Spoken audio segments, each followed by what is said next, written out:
I'm Nessa Spence. I used to work at Hill Country Water Gardens in the old Red Barn, and then I've also worked across Texas for different industries.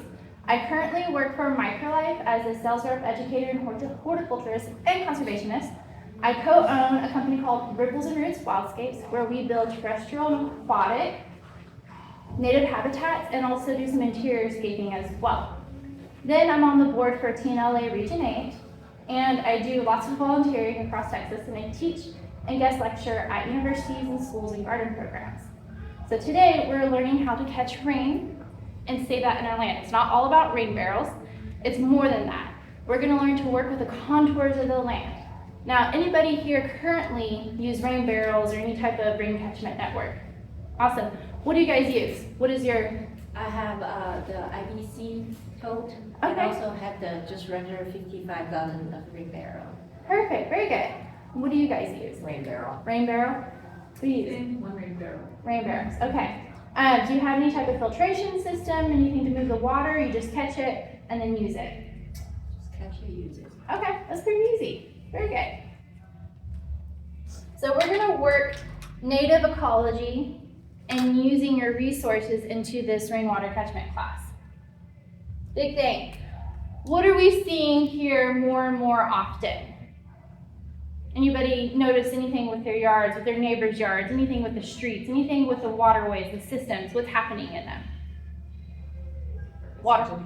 Do what? There is acidity water. Yes, our watersheds are getting lower and lower and lower. There's lots of runoff and chemical contamination. Our soil is getting harder, more compact, turning into more of a concrete element. And our biology is dying. Once we see our bugs go, our soil bugs go, then we start seeing our birds go. And it's a whole decline of our population.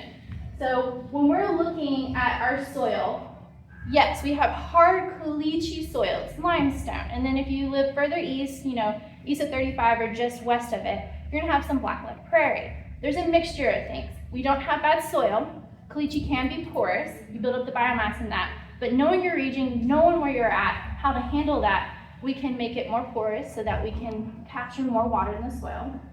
We're seeing lots of urban landscapes being constructed conventionally with non-native species that don't retain soil structure, with chemical inputs that make the soil harder.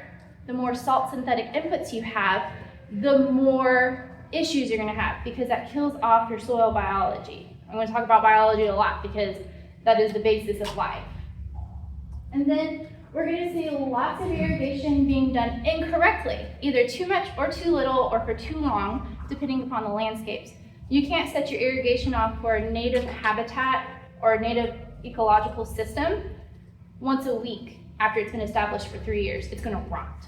Like, some plants can't handle that. Maybe when we're 110 degrees for 90 days on end, it could be once a week irrigating, but you don't want to put a native tree that's well established on irrigation twice a week for 30 minutes a week. It's gonna rot in there because you have that caliche soil, it's really hard.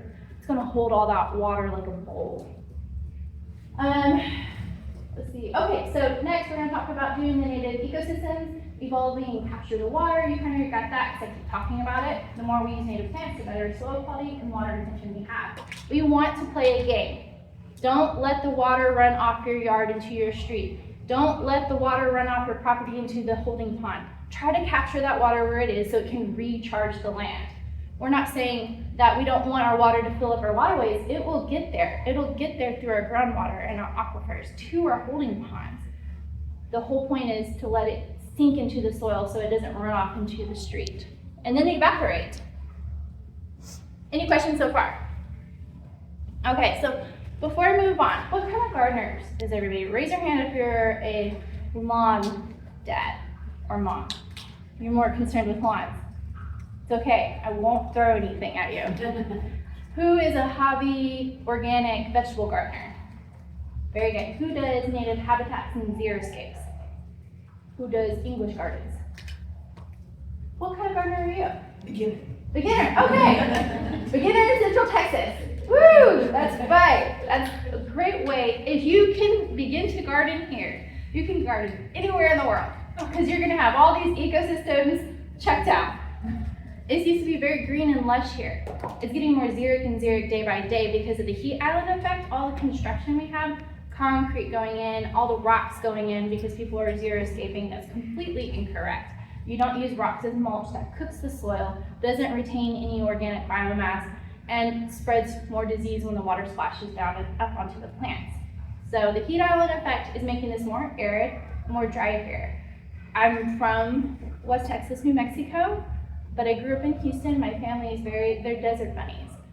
I know what a desert is. We're not in a desert, but we are becoming very arid because of our situation with the construction and the environmental changes that we are up against.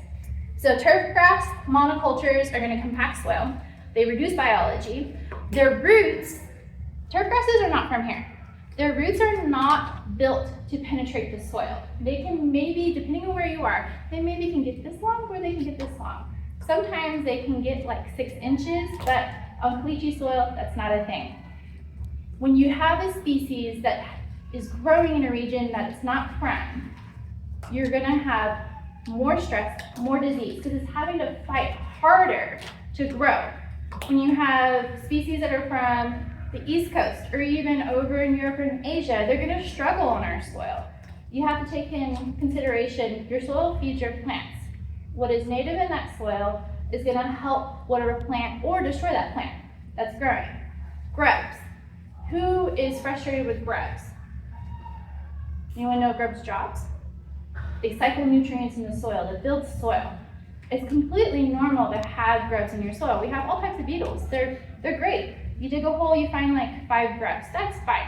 Got 30 in a little hole, there might be a problem. There's an imbalance. Everything has a job in our ecosystem. All bugs, all grubs, all worms, all microanthropods have a job.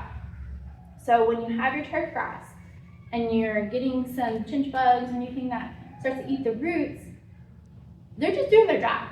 Those plants don't belong there. So they're trying to take care of that for you.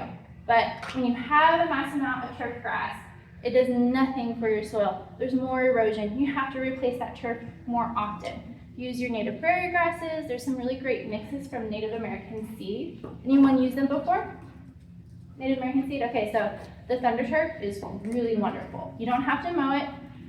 It takes some time to get it established and get it to reseed. If you do mow it, you're gonna cut off the tips of it and then you're not gonna get the seed from it. So you have to redo it each year.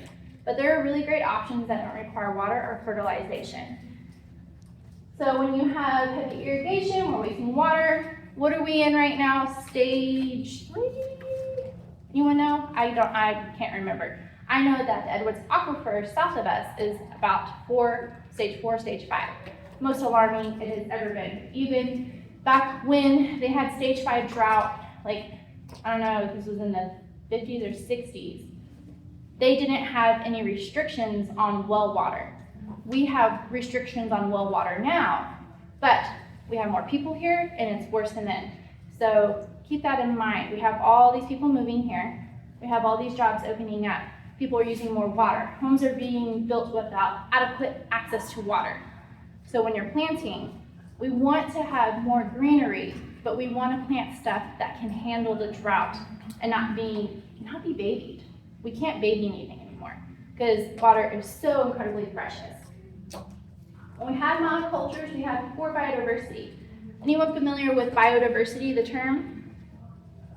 What do you think it might mean?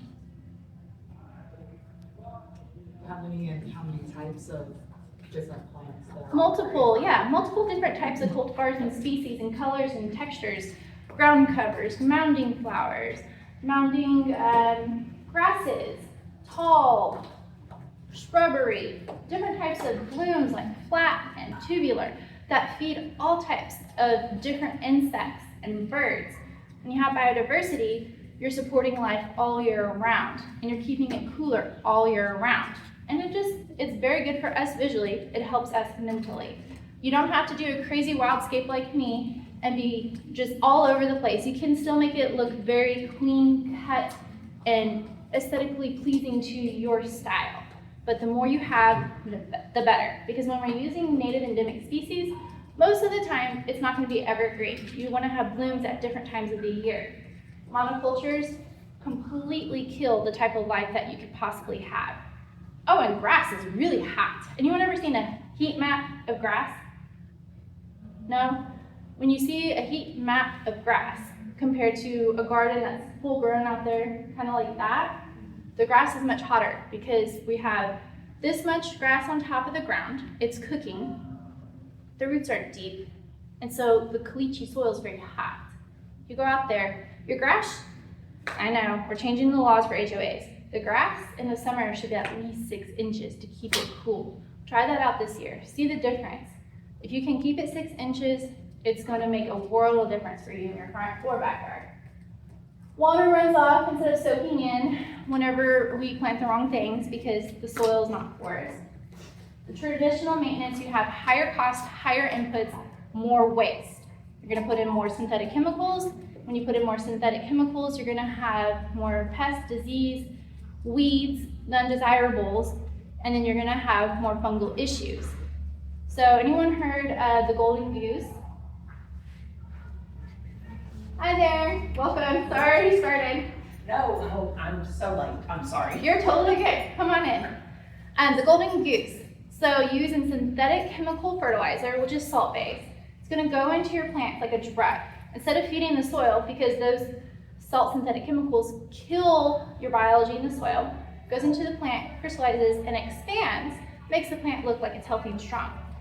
When you have a healthy plant, you have a blue-green light. It has dense, thick cell walls. It's going to have this lush green-blue color. We can't necessarily see it. Bugs can see it. Maybe if you have a severe stigmatism like me, you can start seeing light particles everywhere. I don't know. Goes in, the higher the sugar bricks in your plants, the healthier they are, the more, I guess it's going to be, what's the word? It's harder to penetrate for those pest bugs. When you have a yellow-green light, that signals to the bugs that it's a sickly plant, it's an easy target. Your aphids, your thrips, your mealies, your spider mites, they can easily digest those sugars in those plants and penetrate the walls. But when you have a healthy plant, it's going to show them that, I can't do that. So whenever you're using synthetic chemicals, you're going to have that signal of the diseased plant.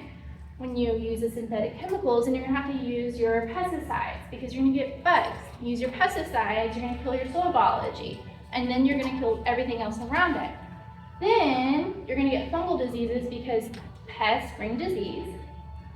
Then you use a fungicide, which further kills your soil ecology in the ground. We'll go over mycorrhizal fungi and everything and why that's so important. What happens when you have poor soil? Oh, I don't have a picture up here. What was in the last picture? You got poor soil, something starts to grow, and then you have to grab your herbicide. You don't have to, people choose to. Whenever you have poor salty soil, hard soil, plants will germinate there that can handle that condition. So, Mother Earth would like to have some greenery, not across every inch of it, but she's gonna put up whatever can grow there. So that's when the undesirables come into play. You have a 200-year seed bank in the soil that would germinate dependent upon its environment. So when those seeds that can handle that depleted soil start to sprout up, people grab herbicides. Then everything in the soil is dead. You need to feed it some synthetics again, and you go round and round and round. 4 applications of 4 different products a year. That's a lot of money. So we want to save costs, we want to save water, we want to have a healthy ecosystem. We don't want any extra runoff of chemicals or other things that are going to start harming us, our younger generations, and further cause more issues in our environment. Forever chemicals in the water are forever chemicals, unless you put billions and billions and billions into your water treatment processing plants to change the whole system. We're drinking these chemicals, we're showering in them. It's in our DNA now. We are so evolved as a human species, but we are sicker than ever. People are riddled with cancer and disease. Everyone has something going on. Why? When we're so evolved, we're so smart, we have this technology at our fingertips, but we continue to try to make things easier for us but cause accelerated problems for the future and now. Growing up, 80s, 90s, we're always told like, oh, you don't have to worry about that. It's not gonna happen in your lifetime or your kid's lifetime. Well, it started happening to us in the late 2000s, right? Now we have more issues than we had then. It's accelerating really fast. But we'll get to happy things. I promise, it's not doom and gloom.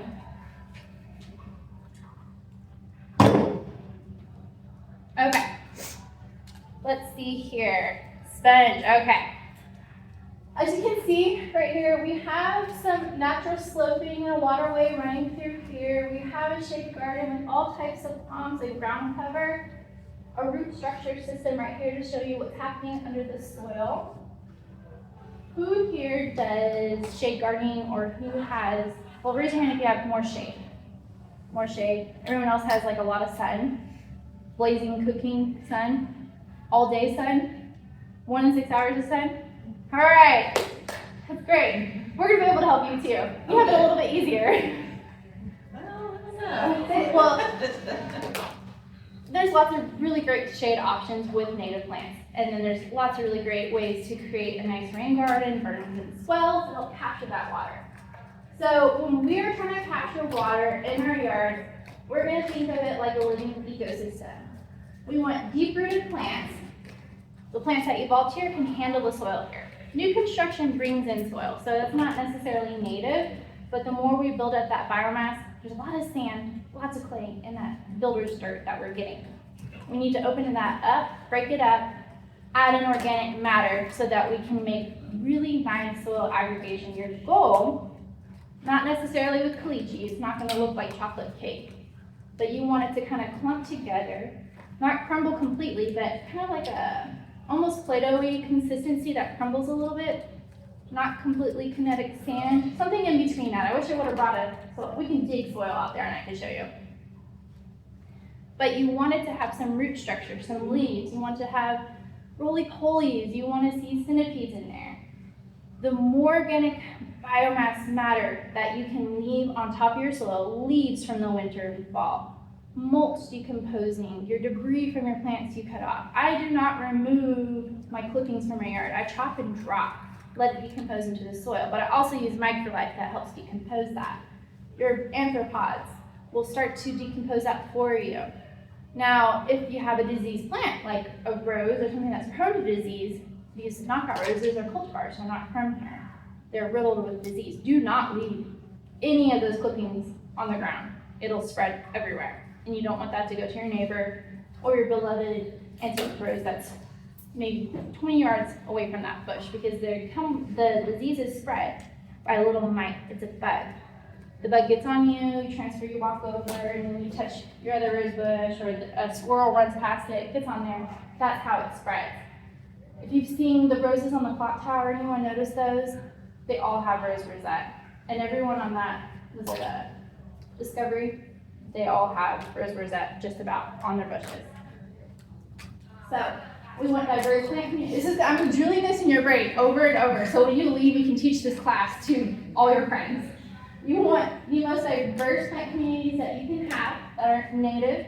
I'm not a purist. You can have adaptive. One thing to keep in mind is crepe myrtles and vitex are not from the Americas, and they are incredibly invasive. They're showing up on riparian zones, and you cannot get rid of them. Doesn't matter how much you've grown up the roots. Break off a piece, it's going to continue to grow. They do not hold soil structure. They do not retain moisture in the soil. They take all the moisture out of the soil. They cause erosion. And the only benefit I think that they might have is the blooms on vitexes support our wildlife, and then the structures of the branches help with the birds. Other than that, they're not providing anything beneficial to us. They take more resources. They're riddled with pests and disease, and we have nothing to keep those pests and disease in check unless we use heavy chemicals. And that's defeating the purpose of even doing it. But native plants and adaptive plants, we want to go for that. We want to slow the rainfall, we want to spread it out, and we want it to sink in the soil. We'll talk about the topography and how to work with that. Anyone live on flat land? You got flat land, okay, are you more east? Yes. Okay, everyone else got some type of slopage going on? Yeah. So, wildscaping. Anyone familiar with the term wildscaping? It's just basically planting, your native wild species. So here in the hill country, we have over 400 endemic species that have evolved here in just this region. That's more than anywhere else in North America. And I mean like North America, not just the USA. South America, Brazil beats us by thousands of species. And they're still finding more. They'll continue to find more. So we have special plants. Your Texas primrose, that's a really beautiful ground cover. This one looks beautiful all year except for the 2 months that it's 100 degrees. It'll reseed and start growing everywhere else in the fall, and it comes back every year. Loves the heat. You see, this is woolly stomodia, another really great ground cover. This also loves the rock. It is semi-evergreen, typically keeps its silver leaves throughout the winter, depending upon how harsh it's gonna be. You never know. And then has really pretty little purple flowers. Anything that has flowers that you can provide, the better. This is like a living ground cover, keeping the ground cool, providing pollinator support and nectar for our little guys that need to find something to eat in the heat of the summer. And it's crawling on the rock, so we're keeping that reflective surface cooler. This is all reclaimed limestone. But you can see, I know this is kind of hard to see, this is all mulch. We're not using river rock or DG in this garden because that just makes everything hotter. We want to cool. We want to use a living ground cover. That just basically means living plants as your mulch as much as possible. Mulch breaks down over time and it feeds your soil so that you can retain more moisture and water and capture that right there. If you're using rock, you're not capturing moisture or water, it's running off. And then if you see right here, the topography, this is kind of hard to see, but this is definitely sloped. You want to work with your land. So if you have a front yard that has like 25-degree slope, 45-degree, whatever it may be, you want to berm up, bring in soil, mulch, and kind of structure a berm that's going to raise up. It could be 6 inches, it could be 1 foot, it could be 4 feet, whatever you want to do. You can plant in them too. You're going to have it built up ever so slightly to capture that water that's running off from the roof or the sidewalk or wherever it's flowing to, and let it seep into the ground. And you build like a little trench, a little swell that's going to be into the soil just a little bit. Just a little bit. You can basically take the soil that you dug a trench out of and use that on the other side of it to berm it up and use mulch on top of it. You can bring in compost if you want to, you don't have to. You can use sticks like hugelkultur. Use sticks, then put your soil, your native soil, put that on top, use your mulch, and then that'll help sink the water in your ground. Over 6 months, you're going to see it start to decompose and turn into black gold, your topsoil. And this is something that will build over time. So if you have, my yard is probably like a 20-degree slope. It's very short in the front. I had nothing in it, completely concrete, basically. And I brought in chip drop. Anyone know what chip drop is? Yeah, I use it. Okay, perfect, good. Chip drop is a service provided in the hill country with arborists. They take their once processed wood chips. You don't know what you're gonna get. A lot of times it has trash in it and you don't know what species are in there. But you can take that and you can feed your soil and build up your beds with it.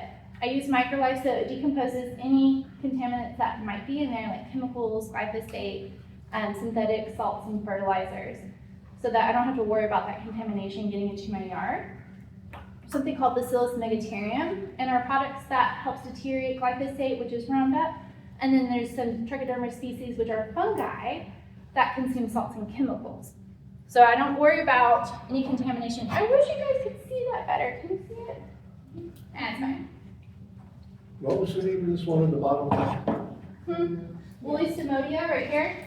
Yep, that silver one's beautiful. Pretty sure Hill Country Water Gardens is fully stocked with that right now. And should be fully stocked with Blackfoot. You build that up. You don't get to tell them how much of that chip drop you want. You're gonna get a dump truck. 14 yards, 20 yards, whatever it is, are you ready for it? My husband hated me. Took me 2 weeks to shovel that out of the front yard. But it's done a wondrous difference for me because everything was rolling off the yard. It was just caliche and everything was dead. I had sticker burrs and everything. Within the 6 months of the first application of Microlife, well, I did like 4 or 5 of Microlife with my chip drop, it decomposed into the soil. It built the beds up. I probably put in my flower beds like anywhere from 2 feet to 4 feet, and it sunk down. Now when I dig in the soil, it's all decomposed. This was 2.5 years ago. It's beautiful, it's chocolatey. There's still caliche, there's still lime in there, but it is more porous, it captures the rain. I don't have irrigation. I might stick a sprinkler out there once every week or 2 weeks in the summer, and it's beautiful. All my neighbors have horrid runoff and erosion in their yards, but I was focused on the soil, not the planting of like HOA aesthetic plants. It is still Texas native plantings and adaptive plantings, but they retain that structure. Everyone else that has like boxwoods, crepe myrtles, their yards are eroded terribly and they cannot get their turf grass to take, and they're putting rocks in place of it and it's still eroding. So think of that. When to capture water, focus on the soil. Build up berms and swells. Anyone have questions on how to build those? Is there a vision in your head? Am I using my hands enough to show you guys how it goes? Okay, I talk with my hands a lot. But you want to use your land, work with your land, not against it. Work with that flow as much as you can. You can even do terraces. You can capture water. If you like that numerical even look, you can build it up like that. But I wish we could go on a garden tour through the old Anderson Mill neighborhood. There's some beautiful yards that have done it really well. Xeriscaping with mulch, and they've captured the water on their slopes and just kind of did this really pretty, flowy design. Plant with a purpose, choose your resilient natives, building the soil. We did it. Woo! Next slide. How much time do we have? Rain barrels. Since most of you already have those, it's a really easy setup, and you can get rain chains and get these really cool reservoirs through like Hill Country Water Gardens or anyone else that sells the pottery that's glazed on the inside to capture that water if you want a more aesthetic look. And we talked about possibly doing a 2.0 class in the fall and doing more in depth on this, and maybe if we can get a good discount on rain barrels, including that in the class next fall. So if you're interested in that, let us know so that we can make that happen. So you're just gonna make sure you have a gutter system capturing the rain off the roof. You want to have a screen on top of your rain barrel to catch debris so that it doesn't go straight into your barrels. Some people have huge systems where you have to have all types of filtration and moving water, but this is easy enough. You have a little spigot down here you can get your hose onto, and then you can put your water out to your garden in your yard. Really easy once you get, I guess, the system that you feel most comfortable with. It doesn't have to be really technical. It doesn't have to be really hard to work with. You can get as advanced as you want or as simple as you need. But if you're interested in a more in-depth class, I want to put together something for the fall so that we can get some systems set up. Healthy soil equals healthy water. I partner with St. Edward's University with their Get Fertilizer Wiser program, and I wrote an article last year, Healthy Soil Equals Clean Water, and that's how I got involved with them. It's a student-led program for Get Fertilizer Wiser. They're doing their own research and community civic work to help educate professionals and homeowners about the chemical runoff, what it does to our ecosystem, what it does to our waterways. So, if you have healthy soil, you're gonna have a healthy watershed. And we already talked about sinking that water in, not letting it get out to our waterways because we're recharging our aquifers and watersheds. Start with the soil biology. And you want to know what the soil food web is? No? Like any other food web? Yes, it is. It all serves a purpose. So I have here, you look, we've got earthworms, we have microanthropods, we have nematodes, we have bacteria, we have protozoa, we have fungi, all types of wonderful things. Everything in the soil has a job. Even cockroaches. They decompose and feed soil. They break down things. Roly-polies, slugs, they eat high nutrient dense plants. So when I was talking about your pets, when they see that yellow-green light, they're gonna be attracted to it. But your roly-polies, your anthropods, your slugs, your decomposers are really important. Even though that they're eating, your precious seedlings, just plant more. They're feeding the soil, they're building the soil for you. If you dig the leaves out of your garden and just look and see what they're doing a lot of good work for you in the soil. So do not kill them. If you have too many snails, remove them, throw them somewhere the birds can get to them. They'll come back. But when you have a healthy environment, everything works in balance with each other. I never spray my yard with chemical pesticides or organics, ever. And I plant seedlings for my vegetable garden, my herbs. I grow all types of things. The birds eat the grasshoppers and all my caterpillars and beetles. And I did a class on this last month. The thirds rule, plant 3 times as much as you want to get about a third back. You're gonna get way more than that back. But you have a balanced ecosystem so that nature takes care of it for you. So you don't want to kill off your soil ecology, because that's when we get all the issues with soil erosion, hydrophobic soils where the concrete, it gets so hard that they do not soak in the water. Up at the top, I can't jump that high. That one. Anyone notice the white webby networks in the soil when you dig into it? Yeah. And they're not roots of plants? That's your mycorrhizal fungi network. That's what makes it spongy. That's what retains water and nutrients in the soil for you. They live symbiotically with your plant roots. NPK on your fertilizer bags, nitrogen, phosphorus, potassium. Nitrogen is for leafy and root growth, and then your middle number is phosphorus, that's for your bloom growth. Last number is potassium. Think about a banana, your overall health of your immune system. That's going to take care of the health of your plants. None of that matters without microbes in your soil. Fungi and your good bacteria, all your little helpers. Because your plants live symbiotically with your microbes. Your endo and ecto mycorrhiza help bring nutrients to your plant roots. So this is your plant roots. They're going to communicate with your mycorrhizal networks. The plant roots are going to give off exudates, juices, for the nutrients to your mycorrhizal fungi in trade to get nutrients that go further out within your plant roots. So they live together and they bring in those nutrients together. They sustain each other over time. And then you don't have to use inputs from your synthetic chemicals. When you use your synthetic chemicals, it's like scratching the paint on your car down to the metal. It rusts and kills all that. And then you have to continue to give it this food cycle. Yes, we keep food in our refrigerators, and the soil is a refrigerator for your plants. It has food in it. You don't have to use this 4 times a year. It's addictive. You want to use it 4 times a year because you'll see the results.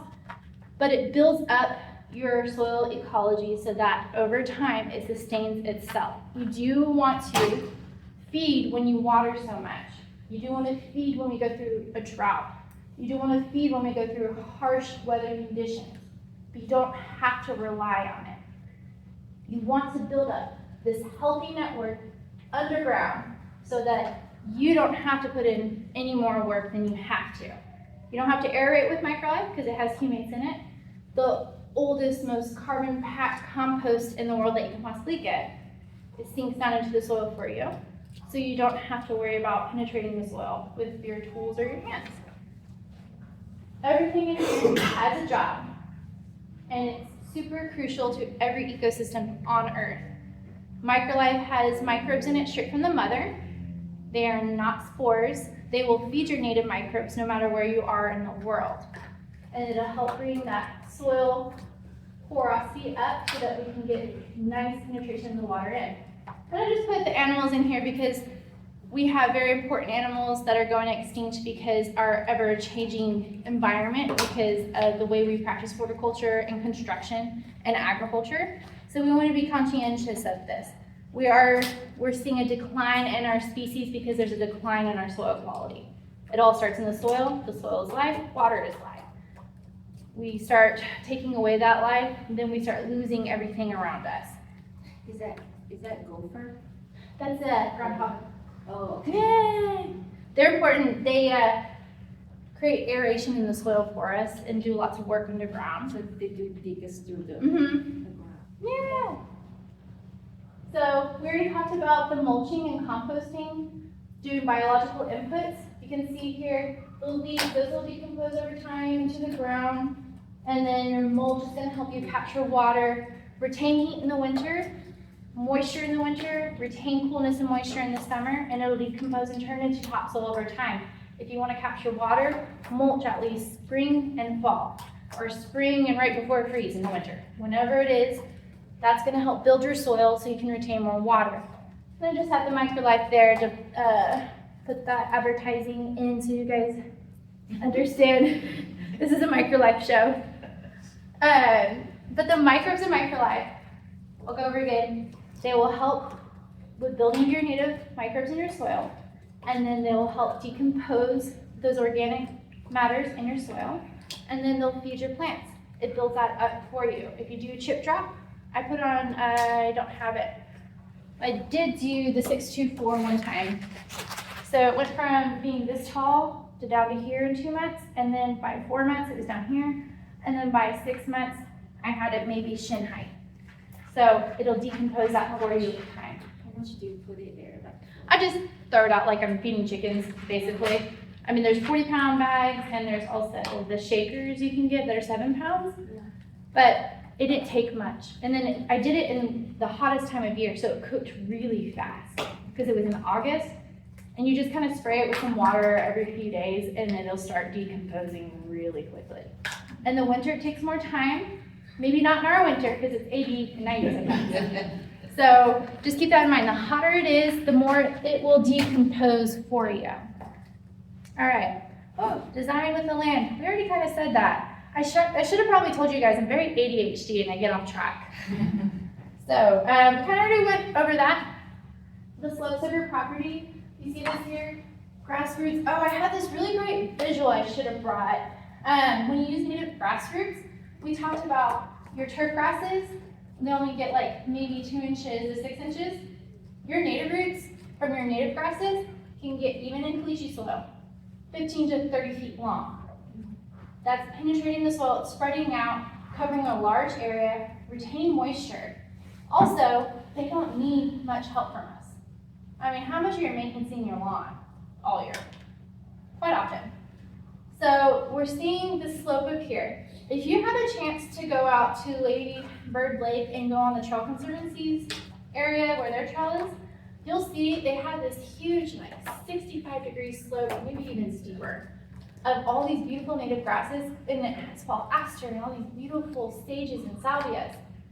And there is no runoff or soil erosion. Everything's intact, and there is nothing on that sidewalk when you're running by. That shows you it retains all that soil right there. Even if you have a slope and you plant the right plants in the right sun in the right spot, which isn't really hard. You just put a bunch of sun-loving plants where sun is. You put a bunch of shade-loving plants where shade is that are native or adaptive. You work with it, retain that soil structure. Here's a dry creek bed. That's fine. Using rock as an accent is totally fine. This is gonna guide the water wherever they want it to go into the little rain garden right here. So you're working with the slope of the land. You can color block like they've done here and create rooms. So if you need something that's a little bit more structured because you're OCD and it's gonna drive you crazy, do your blocks. Do odd numbers, not even numbers. Even numbers are hard on the brain in landscape. Odd numbers is very satisfying. You'll see 3 at a time. So do 3, 6, 9, 12. And you can alternate in windows if you need that little visually pleasing aspect. But right here, you have your canopies up there, and you have your low-growing mounding salvias and sages and grasses, and then your ground cover down here, and it'll capture that water. You can even put yuccas in a riverbed where you have a rain garden. They're xeric, they love the heat, don't need any care, but when a flood comes, they're perfectly fine. So, as long as your soil is healthy and porous and doesn't retain that water there for 3 weeks on end, they'll be fine. As long as you build your soil up properly, your rain garden will work and function. Okay, I think we already talked about that. We totally did. Any questions on that? Building the berms, swells, rain gardens, riverbeds, any of that? Everyone got that? Are coneflowers native? Coneflowers there is 2 species that are endemic. There's lots of cultivars now. I just saw. Yeah. And we love them all. Coneflowers are awesome. Absolutely love them. This is actually my front flower bed. I have Esperanza, different types of sages. I've got Texas sage in the back. It's not endemic to this region in Texas. Firebush.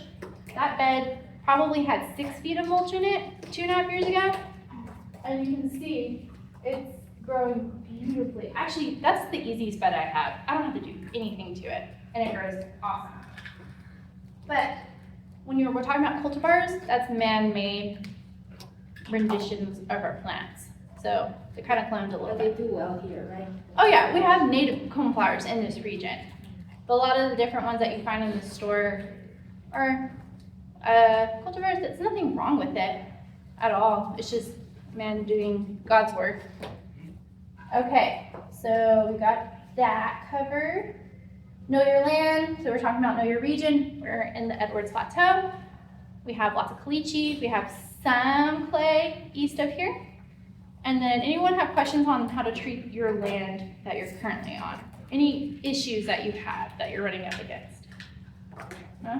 What things? Well, we have a lot of shade, but, you know, it's dry.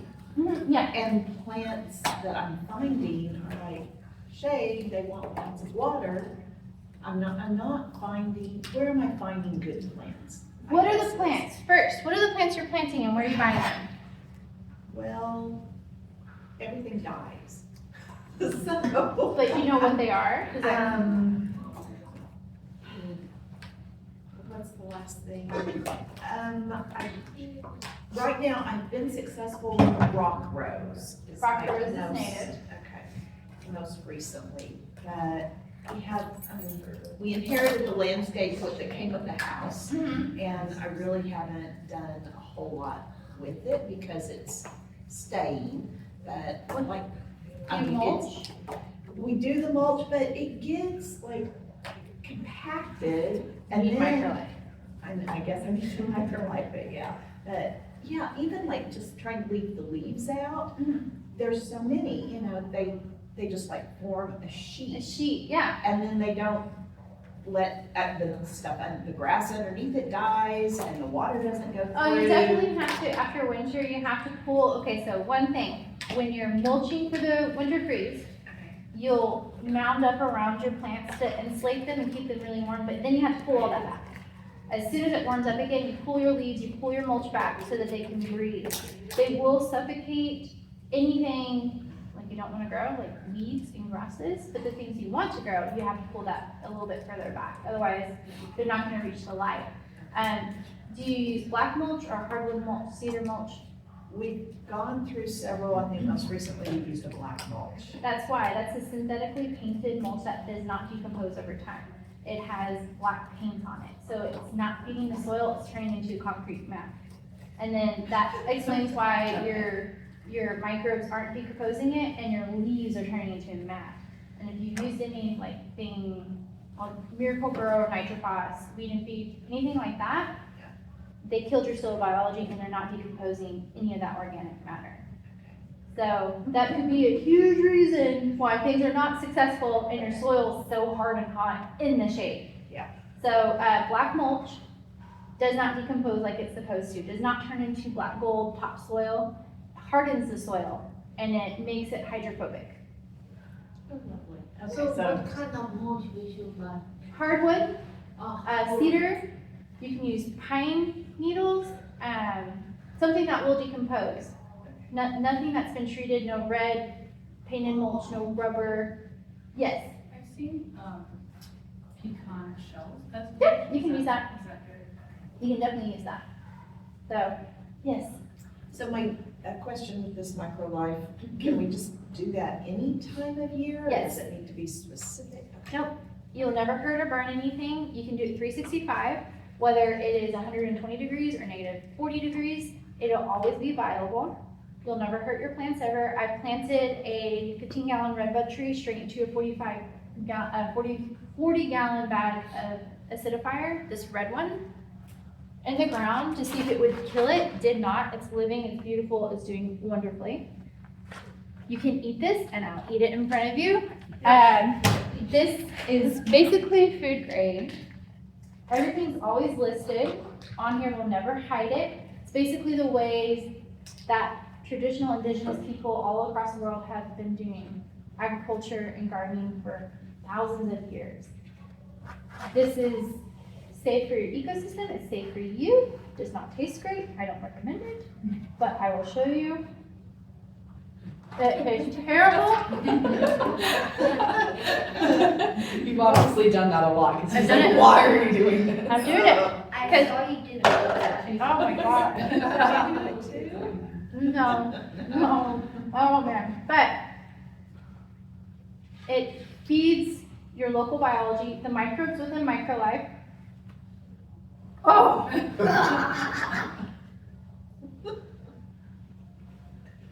Please tell me if it's in my teeth.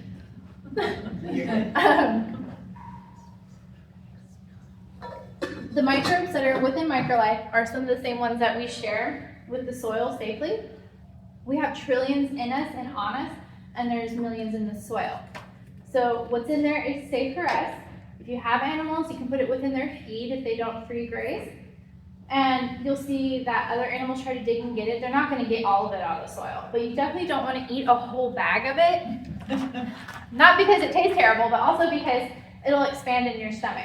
It has yucca extract in it, acts as a conduit to pull nutrients down into the earth. The humates are going to expand because they soak up water. So I don't recommend eating a whole bowl of it like cereal, but it's safe. You can put it out any time of the year, 365, as much as you want. You can, once or twice a year is enough, and after like a huge weather situation. But you're gonna be addicted to it, and you're gonna wanna put it out all the time because you're gonna see the results in the growth. If you're having to remediate land that's been abused and you have a lot of issues in, you can put it out really heavily for 4 or 6 months, once a month, twice a month, whatever you wanna do. And then you'll see a huge improvement. I really should have put a slide in my yard, and I always say that and I forget to do it. So I need to write myself a note. But you'll never burn or hurt anything with it. Okay, so I can, and you said you just throw it out like Yeah. chicken feed, you Like don't chicken have feed. to like measure or. No, you'll never have to measure. Even with the liquids, it's 2 ounces per gallon of water. If you put like a whole cup into 1 gallon of water, it's not gonna hurt anything. Liquids are the most instant transfer. So if you do a foliar spray for a sick plant, that's gonna be the most instant way, and it's like decomposing mulch. That's gonna be the quickest way to do it, because the granulars are 3-month slow release. So they decompose over time. You do not have to measure it, but that will help you save money. We wanna save money, right? Right. Yep. Yeah. You can put it in a spreader, like a handheld spreader, or like a just regular push spreader. And the granulars are larger on these ones, so you have to put it on like level 5. And then the humates, you can put 1 or 2. What's the method by which you make it slow release? Well, it's because we have all these different organic ingredients that help it slow down over time. It's not just one ingredient, it's everything. I mean, even with the sugars that hold it together and the yucca, the humates are really hard. If you want to see, this is the building blocks of life. This takes time to break down. This is thousands of years of organic matter. If you want to touch it. That's okay. Okay. That's There's nothing crazy in it. It's just basically the size of granule, because you said like the liquids are right away and these Yeah. others are slow release. Mhm, these are Liquids are smaller particles because they're dissolved. Is that Yeah, basically- they're water soluble. Okay. So, yeah, they just take less time to dissolve because they're already digested basically. Yeah, the jawbreakers this big take longer than the little candy this size. Yes. Okay. Perfect. So can I put that in water and let it dissolve? Yes, you can, And like then a just tea. use it like a liquid? Okay. Mhm. You'll see mushrooms start to grow and fungi start to grow when you use it. You want that in your soil. A sign of mushroom caps or slime, dog vomit, all that. I know people, you've seen that, the like yellow, pink, orange kind of fungi. That's a good sign that your soil is living. Once you hit that caliche soil, you hit gold. Because people don't think you can have that in caliche. You can't. So, it's a good sign. You don't want to kill those things. Any questions? I probably have like 9 slides left. And if you have to leave at any point, don't feel like you have to stay. Okay, any more questions on that? So can we just use any kind of a microlife? Oh, yeah. On grasses, like they're probably all interchangeable, right? They're all interchangeable. It doesn't matter which one you use. We can use citrus and fruit on grass. It's not gonna hurt it. You can use citrus and fruit on a tree that is not a fruit tree. You can use the bioinoculant. This is a disease fighter and root stimulator. You can use that on your vegetable garden or on your native plant bed. You can use the acidifier on roses and turf grass and trees. And you can use it in your vegetable garden. You can use this on anything and everything. It doesn't matter. All of it. You can put the citrus and fruit on cactus. It's not gonna hurt it. I've had people during the pandemic tell me that they ran out of soil and they didn't want to go to the store, but they had a bag of microlife, so they started planting their cactus in microlife. And they did wonderfully. They didn't die. That's a really expensive potting soil to use, but if you want to experiment, you can do that. Okay, any other questions before we move on? Did you have a question? Mm-hmm. Back to the black mulch that I was using. Yes. Do I need to physically remove that? Ideally, I suppose I should physically remove that. Well, the good thing is that if Or you use the it's not microlife, useless. it'll help decompose it because it decomposes as chemicals. Okay, But in the future, use something else something else. Yeah, better, but I know I'm it's just, yeah, how much do I need to undo? Is my question. I don't want you to have to do a bunch of extra work. Just get if you go to Hill Country Water Gardens or wherever you're at, if you have a local nursery by, they probably carry microwave. Okay. Yeah. So you don't have to do too much work. Okay. Okay. Native plants, we've already talked about all that. Pollinators are important. We already talked about our endemic and our native species. This is actually a picture over here by the clock towers when I was walking up to the trail. I live here. This is our prairie verbena, and it was growing beautifully out there, and I had some sedum that I took pictures of. No irrigation, on top of limestone with maybe this much topsoil, and look how gorgeous that is. Super pretty. Same thing up here. There's no irrigation up there. Gorgeous species, super beautiful. I had a picture of bugs and our growths because they're important and we need them in the soil. We have our goldenrod, super important species for all of, when I talk about keystone species, that means that species is endemic to the region and it supports many, many forms of wildlife. So when these things go, like our live oak trees and our goldenrods, then we have a decline in our whole entire ecosystem. It starts to drop off. And then this is part of my yard as well. I don't irrigate. It's all green and pretty. We want to support our butterflies. They provide food for our birds. Let's see. We already talked about biodiversity. Ooh, milkweed. There are so many different types of milkweed. Plant all of them. All of the native ones in your yard. Some go in shade and some go in sun. This one has morning sun for a few hours and then it's shade. This is Henry Dolberg over here. Super beautiful salvia. And of course, again, this is your blackfoot daisy. Those are all heat-loving plants. When we use pesticides, then we're going to start even organics. We'll start killing off and harming our ecosystem. So we're planting these things for our ecosystem. We don't want to harm the things that need those. We already talked about native roots. They break up compact soils and create the soil porosity, retain more water. We feed our native microbes and we have more penetration into the soil with the root systems. Roots and microbes are going to feed and they're going to aerate the soil. We have fall obedient plant here. It propagates like crazy. It is native, it is not invasive, but it is aggressive. Think about elephant ears. They're going to pop up everywhere, or canna lilies. Anyone have canna lilies? Yeah. They go everywhere. This is more aggressive than that. Sorry, say that name again? Fall obedient plant. Okay, they grow everywhere, right? Yes. I see them. They can go in shade, they can go in water, they can go in dry soil. But here, you can see the tubular flowers. Do you guys have an idea what those be? Birds. Mm-hmm. These will go anywhere. They like flat flowers, they like heavy pollen flowers, they like nectar flowers, they like tubular flowers. So anything that is tubular, think hummingbird. Anything flat, like the verbena, think of your butterflies.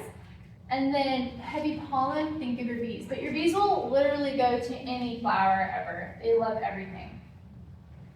I think this is still out there by the clock tower. This is a wine cup. It's an early spring bloomer. This is late spring, summer bloomer. This is a late summer, fall bloomer. And then your Texas sage up there blooms all year. It's evergreen. Any questions on those flowers? I should give you guys a plant list. Yes. Okay. So we already talked about the healthy soil structure and how it captures water. It's gonna, well, the mycorrhizal fungi. I'm gonna drill that in your head too. Mycorrhizal fungi is gonna make it more porous like a sponge, retain more soil structure in there.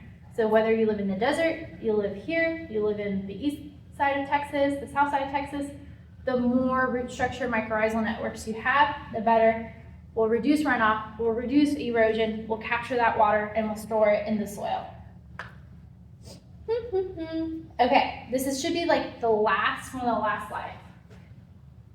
So, when we have, oh, here's a really great picture where I was telling you about soil, how it should look. It'll start to build up over time. It's kind of crumbly. It's not completely hard like a rock, but you can, if you put pressure on it, it can crumble in your hands. And you can see these roots in here. You see it start to build up over time. You want to kind of seed that in your soil. You don't want it to run completely through your hands like sand, but you don't want it to feel like a baseball. So, commercial landscaping, we kill the soil, it's depleted, it's really compact like concrete, and then we get flash flooding. We live in a region, always gonna have flash flooding. It's just historical here. But we can reduce the impact of that by making the soil more porous, and we don't have microbes in the soil. So we get the runoff, roots struggle to penetrate the soil, and then plants require irrigation and more inputs. Oh my goodness. We already talked about native plants, we can keep going. And then water cycle, you guys already know that. But you can see right here, this is a root structure used with microlife. That's beautiful and strong. It's very robust. So we want that to go on below the soil. Here's a nice little trench around a tree that's not very good next to the roots, but that's an example of how a berm can be built up and you can have a swell capturing water to keep it from running off. Worms are important in your soil. We already talked about wildlife benefit. Grackles, I know no one likes grackles, but they're important to our ecological pest control. They eat stuff for us. And then of course our lizards, our green anoles right now are everywhere. They're so happy. Let them eat your bugs. Don't kill your bugs, let them take care of it. They will eat your bumblebees. So plant more flowers so you have more bumblebees, because they'll eat a lot of them. Okay, economic benefits. When you build up your soil, you have healthy soil structure, like we've talked about, then you're gonna save money on irrigation, water, and inputs. We talked about that cycle of 4 products a year, 4 times a year.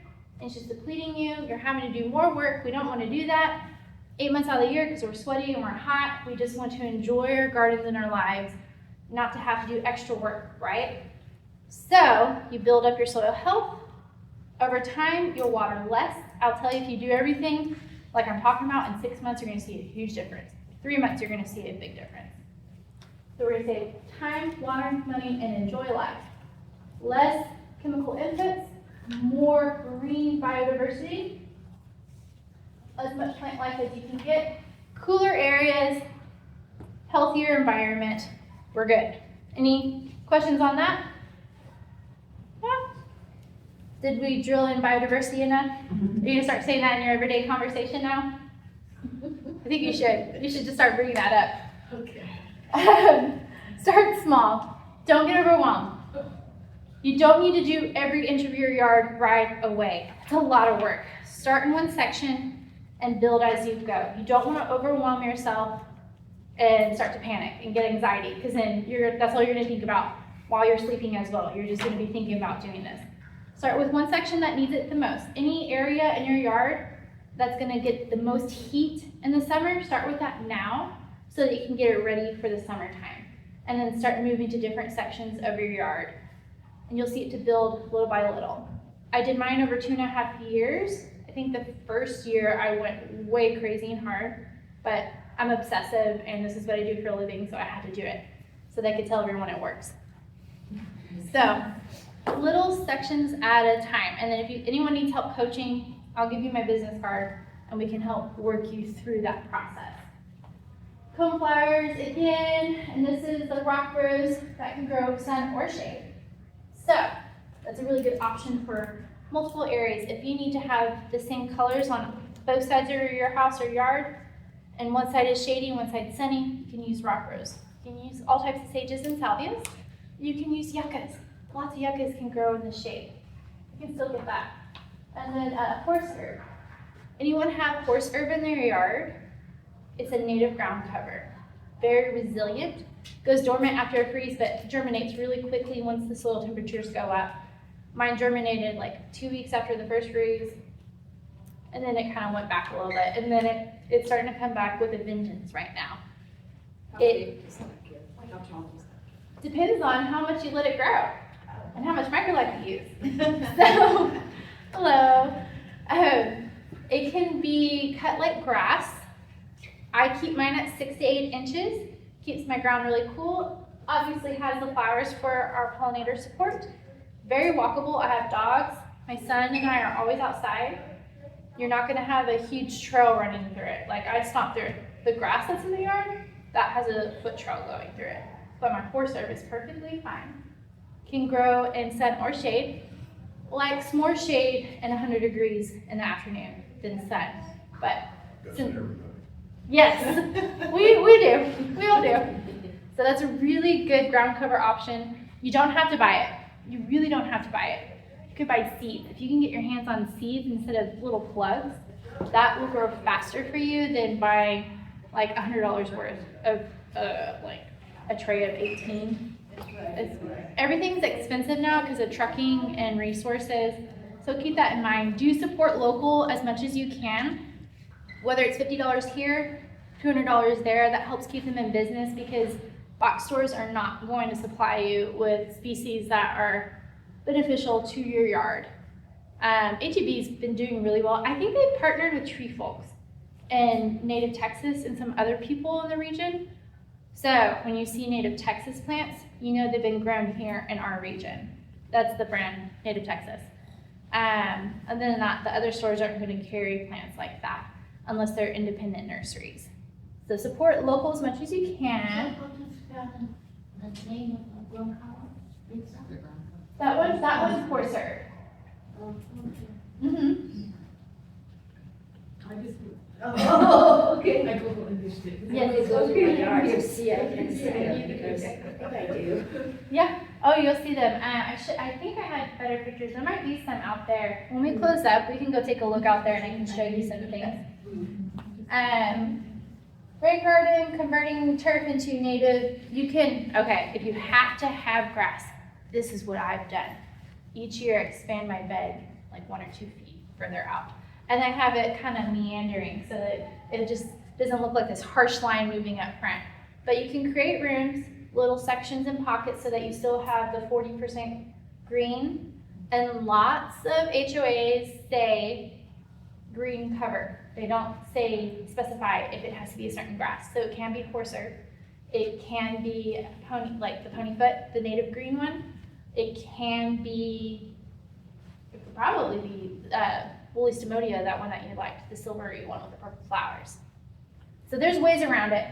And we're changing the laws so that HOAs cannot fine you for a brown yard in the middle of August and September because we can't water to keep up with keeping our turf green.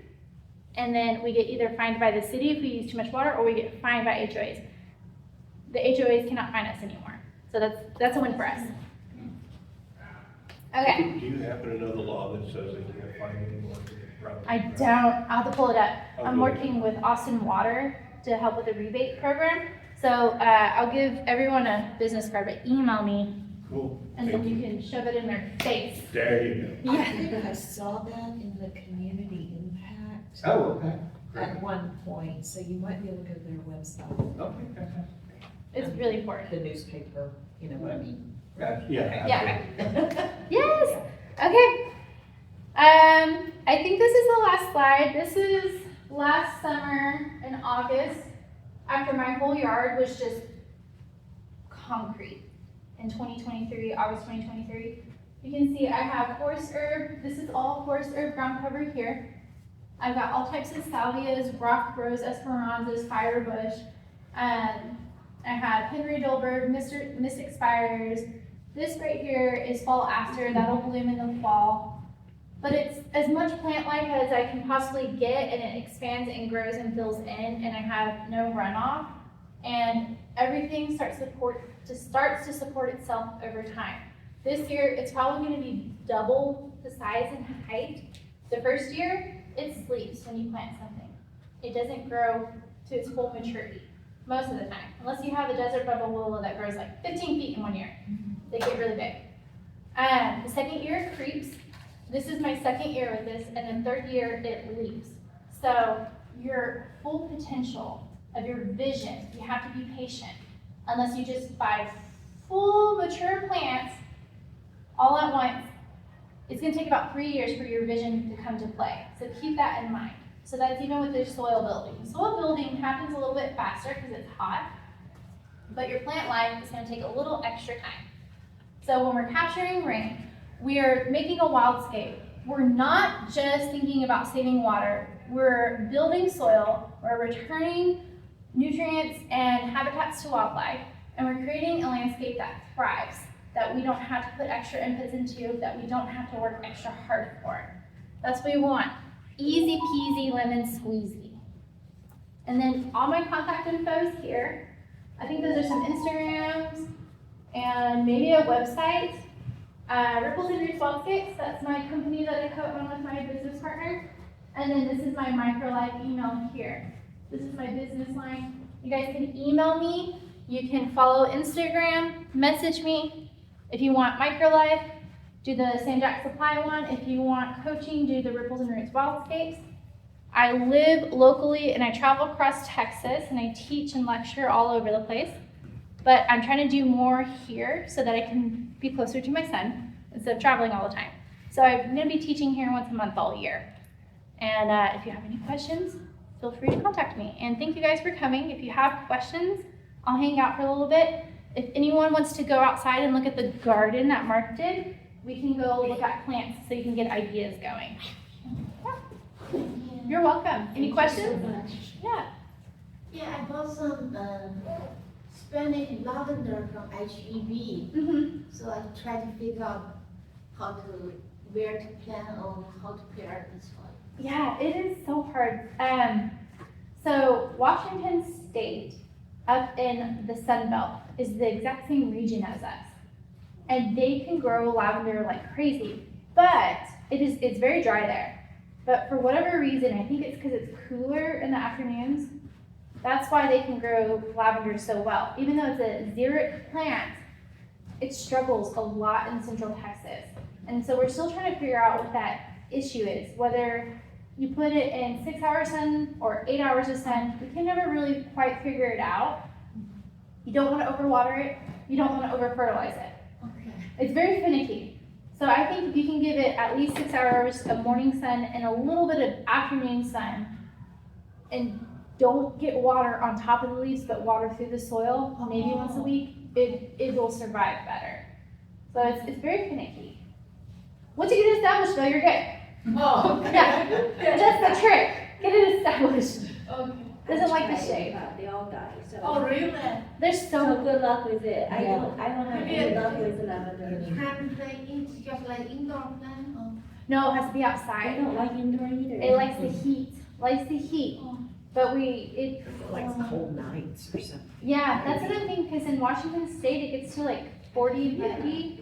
It's time to cool off, because here, it's so hot at night, everything continues to, the water dissipates out of the leaves. It just kind of evaporates. So it's just getting really dry. Though they have hairs on it. When you have hairs on your leaves, they retain more water in them. And with the lavender, it's just Zakaya. Calm down. It's hard. Some people have a good go with it, and then most of us don't. Like, I don't have it in my yard, so I don't want to deal with it. Oh, So, but you just gotta experiment and then tell me how to do it. okay. Thank you. You're welcome. Any other questions? What do you think about butterfly bushes? They're not native, they're invasive. They're actually invasive. Yeah. Mine just melt in the summer. Like they don't really do, like in the summer, they just really struggling. Yeah, because they're not from here. Yeah. They don't do well. If you want to support butterflies, do blue mist, white mist, pink mist. Yeah. Those are our biggest butterfly supporters. Let me try to think of another one that's a huge nectar support. Goldenrod. The things that are from here that do really well in the heat that support them, all types of milkweed. Mhm. Your Greg's blue mist will give you a big show in the summertime in the sun. And then the white mist, the shrubby boneset, that's a bigger bush, grows in the shade. And then the giant mist, that one is kind of like a pinky purple white hue, kind of depends on the acidity in your soil, can grow in sun or shade. So go with one of those rather than the butterfly bush, and it'll do better.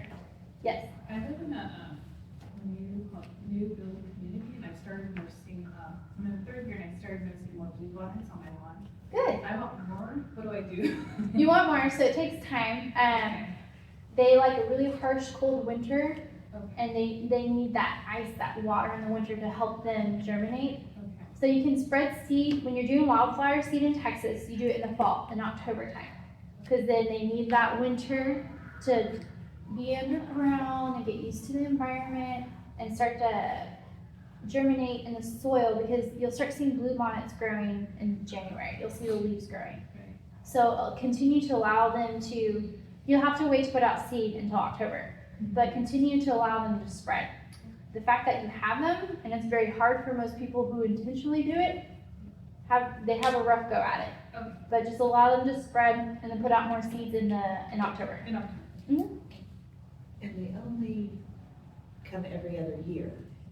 So. If you Right. intermittent, Regulated. So the ones you plant this year, or the seeds you do this year, they won't bloom till 2 years, so you have to plant every year. Okay. it's intermittent. And they- Oh, Yeah. It's not You- 100%. Well, you can also get, right now, you can get bluebonnet, like 4-inch plants from the store. They struggle, and like any other transplant, they struggle, but you can do that if you want to. So you see the lawns with like bluebonnets covered, they just take multiple years, right, to get. It takes a that. long time, yeah, and they actually have to reseed the highways here because of all the chemicals that are running off into our greenways through the highways. Yeah. A lot of that is reseeding constantly. Okay. And that's why we see a huge decline in our wildflower population in Central Texas, East Texas, because of all the construction and scraping and the constant herbicide, pesticide, and chemicals going in there. So you